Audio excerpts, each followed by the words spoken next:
Friends, hi and welcome to my channel. ये video मैंने ख़ास करके उन लोगों के लिए बनाया है जो बहुत ही निराश होते हैं। जब वीडियोस पे कमेंट आते हैं ना कि मेरे लिए भी प्रे करिए, मेरे लिए भी दुआ करिए, दिल से दुआ निकलती है आप सबके लिए कि ज़रूर ईश्वर करे आपकी मनोकामनाएं बिल्कुल पूरी हो और बहुत जल्दी पूरी हो। तो दोस्तों, यहाँ पे ना मैं एक स्टोरी बताना चाहती हूँ जो कि रियलिटी पे बेस्ड है। मेरी एक फ्रेंड है जिनके रिलेशन में वो है। मैंने उनसे कहा था कि आप भी मेरे साथ इस वीडियो में आ जाइए, लेकिन वो नहीं रेडी हुई। तो ठीक है, कोई बात नहीं, मैंने उनसे सारी चीज़ें पूछी। उनकी कहानी बहुत ही इंस्पायरिंग है। मैंने सोचा ये मैं आप तक पहुंचाती हूँ, हो सकता है आपको ये पसंद आए, और अगर ये पसंद आए ना तो मेरे इस वीडियो को लाइक ज़रूर करिएगा। दोस्तों, एक बात हुई थी उनके लाइफ में। शी गॉट मैरिड और उनकी फर्स्ट प्रेगनेंसी अपनी शादी के 3 महीने के बाद ही हो गई थी। शी गॉट प्रेग्नेंट और शुरू में सब बहुत खुश थे। पहला बच्चा है। 1 हफ़्ता बीता, 2 हफ़्ता बीता, 1 महीना बीता। सेकेंड मंथ में उनको थोड़ी दिक्कतें आने लग गई। डॉक्टर ने उनको काफ़ी रेस्ट करने के लिए कहा था कि आप पैर ऊपर करके लेटिएगा और आपका पैर ऐसे स्लांटिंग पोजीशन में होना चाहिए, थोड़ा ऊपर और बॉडी नीचे, और कोई काम नहीं करना है आपको, कहीं नहीं जाना है, ट्रैवलिंग नहीं करना है। उन्होंने हर चीज़ फॉलो की, लेकिन 10th वीक आते आते यानी तीसरे महीने में उनका मिसकैरेज हो गया, जो कि बहुत ही ज़्यादा पेनफुल था। उसके बाद उन्होंने काफ़ी कोशिश करी कि मैं दोबारा प्रेग्नेंट हो जाऊँ, दोबारा मुझे बेबी कंसीव हो जाए। शादी के 2 साल बीत गए, 3 साल बीत गए, 4 साल बीत गए, 5 साल बीत गए, लेकिन वो खुशियाँ नहीं आ पाई उनके लाइफ में। वो बहुत ही निराश रहने लगे। लेकिन जो हस्बैंड थे उनके, वो बहुत ही पॉजिटिव थे। मतलब he was full of life, और उनको बहुत होप देते थे कि तुम क्यों ऐसे परेशान हो रही हो, जो भी होना होगा होगा। लेकिन उनका एक ही जवाब रहता था कि सोसाइटी में हम क्या बोलेंगे, क्योंकि हर कोई मुझसे क्वेश्चन करता है कि आपको कब होगा बेबी, कब कर रहे हो बेबी। मैं हर किसी को नहीं बताना चाहती हूँ कि मुझे कोई प्रॉब्लम है इसलिए नहीं हो पा रहा, क्योंकि लोग अच्छी नज़र से नहीं देखते। तो उनके हस्बैंड ने उनको सपोर्ट किया कि अगर आपको कोई अच्छी नज़र से नहीं देखता, क्या ज़रूरत है, मैं हूँ ना, मैं हूँ, आप हो, हम दोनों रहेंगे साथ में। बट बहुत ज़्यादा डिप्रेसिव थी वो, बहुत ज़्यादा रोती रहना, दूसरों के बच्चों को देखती थी तो उनके साथ में अपना स्टेटस लगाना, डीपी लगाना, और लोग उनको लिटरली कहते थे भाई आप अपना बच्चा कर लो, आप दूसरों के बच्चों के साथ में कब तक रहोगे। सोसाइटी जो है ना, वो इतनी जजमेंटल है दोस्तों कि आपके अपने शायद कम बोले, लेकिन दुनिया ज़्यादा बोलती है। दुनिया पहले बोलती है कि भाई क्या हो रहा है, क्यों नहीं कर रहे हो, कब करोगे, आपको क्या लेना देना। एनीवेज, तो ये एक पार्ट ऑफ लाइफ है। अब इनके लाइफ में एक ऐसा टाइम आया कि इनके शादी को बीत गए 8 साल। 8वें साल में इन्होंने डिसाइड किया कि हम बच्चों को अडॉप्ट करेंगे अनाथ आश्रम से। इनका बहुत मन था कि हम 2 बच्चों को अडॉप्ट करें, एक लड़का एक लड़की। लेकिन अनाथ आश्रम में जब इन्होंने पता किया तो वहाँ पे इनको एक ही बच्चा अडॉप्ट कर सकते थे, जिसके काफ़ी सारे लंबे प्रोसीजर्स और फॉर्मेलिटीज़ रहती है। रैंडम कोई ऐसे ही जाके बच्चा नहीं अडॉप्ट कर सकता। उस दिन मुझे पता चला था कि ऐसा भी होता है। तो इन्होंने बताया कि हम इस प्रोसेस से गुज़र रहे थे, और उस वीक तक उस दौरान मैंने काफ़ी ज़्यादा वेट लॉस कर लिया था। थोड़ा स्ट्रेस की वजह से भी था, और मैं भूल चुकी थी कि ठीक है अब मुझे बच्चा नहीं होगा, बस मैंने मान लिया है। और जो भी है मैं देखूँगी, अगर लाइफ लंबी है, भगवान ने यही मेरे लिए प्लान किया है तो कोई बात नहीं। और मैं कोशिश करूँगी कि मैं जो बच्चा अडॉप्ट कर रही हूँ मैं उसको अपने ही बायोलॉजिकल बच्चे की तरह प्यार करूँ। तो she was into this thing, और खुश थी, वो खुश रहने लग गई। उन्होंने जगह भी बदल ली थी। जहाँ वो पहले रहते थे अब उनके हस्बैंड की ट्रांसफ़र हो गई थी, तो वो दोनों कहीं और शिफ्ट हो गए, जहाँ नए लोग मिले, नया माहौल मिला, और ऐसे लोग मिले कि वो डेली एक्सरसाइज करना, वॉक करना, और अच्छी सोसाइटी है तो फिर आप वैसे ही अपने आप को तब्दील करने लग जाते हो, वैसा खाना पीना, उसी तरीके से रहना। तो उनमें बहुत चेंजेस आ गए थे, बहुत ज़्यादा। और वो मुझे लगता है अपने उम्र से वो 5-6 ईयर्स और कम दिखने लग गई थी। खूबसूरत भी काफ़ी दिखने लग गई थी, और बिज़ी हो गई अपने लाइफ में। ऐसे ही करते करते 1 साल उन्होंने थोड़ा सोच में लगे थे कि हम बच्चा अडॉप्ट करें नहीं करें, और 1 साल और बीत गया। 9वां साल शुरू हुआ शादी को। एक दिन वो दोनों कहीं बाहर गए हुए थे, हस्बैंड वाइफ, और अचानक से उनको थोड़ा सा नौशिया सा फील हुआ। नौशिया से फील हुआ। उन्होंने बोला कि ऐसे ही होगा, हो सकता है मैं बहुत ज़्यादा ऑयली या कहीं खाती नहीं हूँ, कभी कभी ट्रैवलिंग की वजह से भी ऐसा होने लग जाता है। उन्होंने फिर कहा, अवॉइड किया, इसको इग्नोर किया, ऐसे ही होगा कुछ।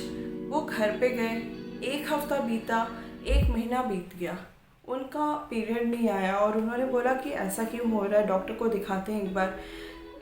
फिर उनके हस्बैंड ने बोला छोटी सी चीज़ है, कभी कभी आगे पीछे हो जाता है, क्या इतना टेंशन लेना।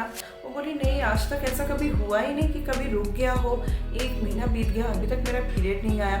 और प्रेग्नेंट तो मैं हो ही नहीं सकती, क्योंकि मैंने हज़ारों किट जो है टेस्ट करके देख लिए, लेकिन शायद मेरे लाइफ में नहीं है।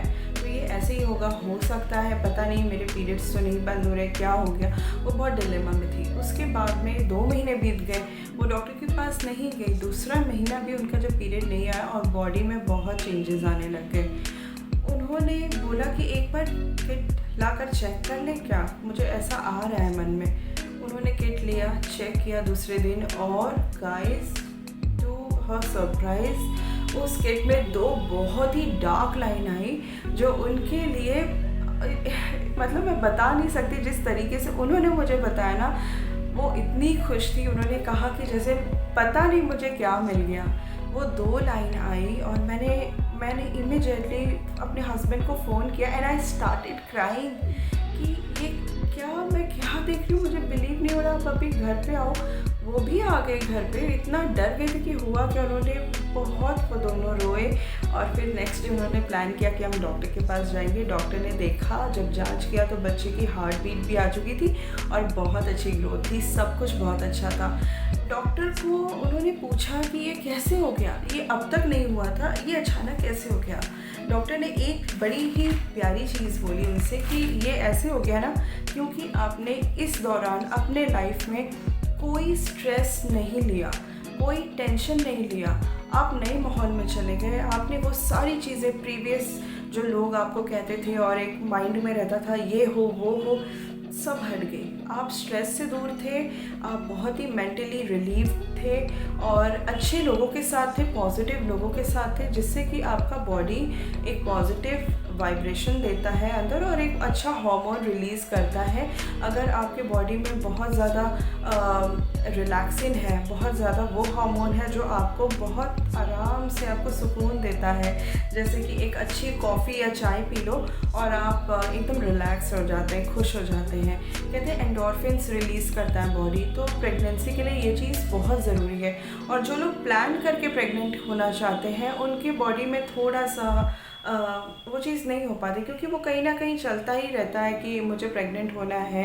फिर वो प्रेग्नेंट नहीं हो पाए तो एक बहुत ही ज़्यादा टेंशन हो जाती कि ऐसा क्यों हुआ। आप तो सब कुछ ट्राई कर रहे थे, सब कुछ कर रहे थे, लेकिन ऐसा नहीं हुआ। तो डॉक्टर ने बोला ये रीज़न था कि आप प्रेग्नेंट हुए। सबसे पहला रीज़न, सबसे अच्छा और जो बहुत ज़रूरी है, वो यही था कि आप बहुत ही फ्रेश माइंड, बहुत ही रिलैक्स थे। इस वजह से आपकी बॉडी ने बहुत अच्छा हुआ कि आपका ओव्यूलेशन इम्प्रूव हुआ और आप प्रेग्नेंट हो गए। तो मुझे पता चला कि लोग जो है इतना स्ट्रेस में रहते हैं अब और इतने टेंशन में आ जाते हैं, कैसे करें, ये चक्कर डॉक्टर के, वो चक्कर, ये दवाइयाँ, वो दवाइयाँ, ये टेस्ट, फलाना टेस्ट। दोस्तों, टेक अ ब्रेक। और मैं ये बोलूँगी कि अपने आप को आप नेचुरली हील करिए। उन्होंने अपने डाइट में सिर्फ़ और सिर्फ नेचुरल चीज़ें रखी।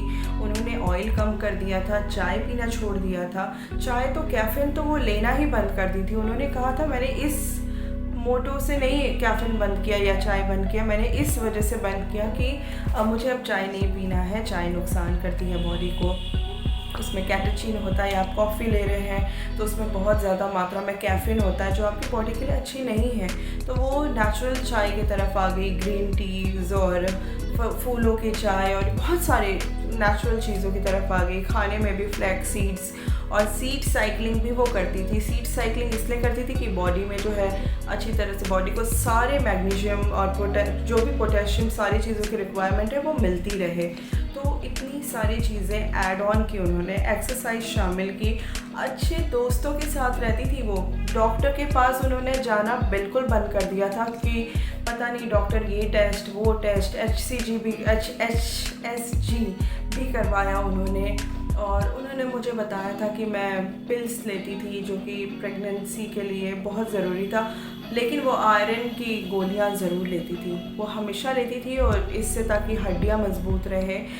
विटामिन डी बहुत ज़रूरी है। उन्होंने बोला कि आप धूप में कोशिश करिए कि कम से कम 15 मिनट तक सुबह की धूप, यानी सुबह 6 बजे से लेकर 7 बजे के बीच की धूप बहुत अच्छी रहती है आपकी बॉडी के लिए, जो कि हड्डी के अंदर तक जाने के लिए एटलीस्ट आपको 15 मिनट वहाँ रहना पड़ता है, क्योंकि हम अगर कपड़े भी पहने रहते हैं ना तो वो 5 मिनट 10 मिनट में नहीं हो पाता है सॉल्व, इट टेक्स टाइम। तो ये भी किया उन्होंने। और योगा मेडिटेशन बहुत ज़रूरी है शामिल करना।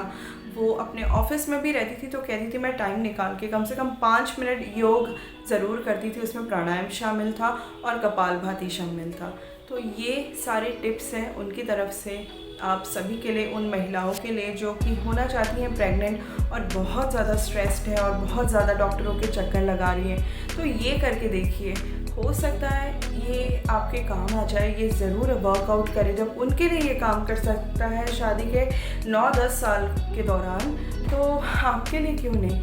करना ही क्या है इसमें, बस हमको पॉजिटिव रहना टूवर्ड्स लाइफ।